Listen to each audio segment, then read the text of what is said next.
Hello বন্ধুরা, যে যেখান থেকে আমার ভিডিও দেখছেন সবাইকে জানাই লাল গোলাপ শুভেচ্ছা। নতুন আরেকটা কৃষি বিষয় ভিত্তিক ভিডিও নিয়ে হাজির হলাম।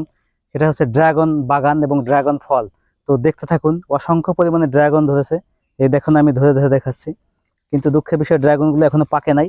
পাকলে লাল টকটক হয়ে যাবে এবং এই ফুলও আছে, অসংখ্য ফুল। এখানে অসংখ্য ড্রাগন এবং এই যে অসংখ্য ফুল, ফুলগুলো যদিও সকালে ফোটে, আমরা এখনো ফোটে নাই। তো লোকেশনটা বলে দিচ্ছি, এটা হচ্ছে মুকশেদপুর উপজেলার লখাচ্চর গ্রাম, পৌরসভার ভিতরে একটা গ্রাম। এখানে অসংখ্য ড্রাগন বাগান, অসংখ্য গাছ আছে। আপনারা দেখতে পাচ্ছেন, ঘুরে ঘুরে দেখানো হচ্ছে। প্রচুর পরিমাণ ড্রাগন। আর সবচাইতে এত পরিমাণ ড্রাগন হয়েছে যাতে করে আমরা পর্যাপ্ত ড্রাগন খেতে পারবো এবং কম দামে 150 টাকা থেকে 200 টাকা কেজিতে ড্রাগন খেতে পারবো। এটা আপনারা জানেন।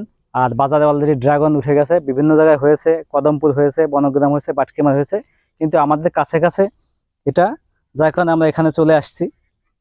অসংখ্য ফুল হয়েছে দেখেন।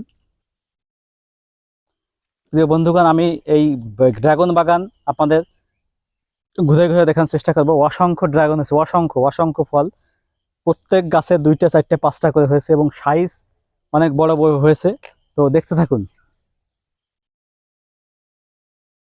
প্রিয় বন্ধুগণ, দুপাশেই ড্রাগন দেখেন। এখানে আসলে মন ভালো হয়ে যায়। প্রকৃতির মাঝে আসলে মন সবসময় ভালো হয়। আমি প্রকৃতির সাথেই থাকতে চাই, আপনারা জানেন। আমি মাঝে মাঝে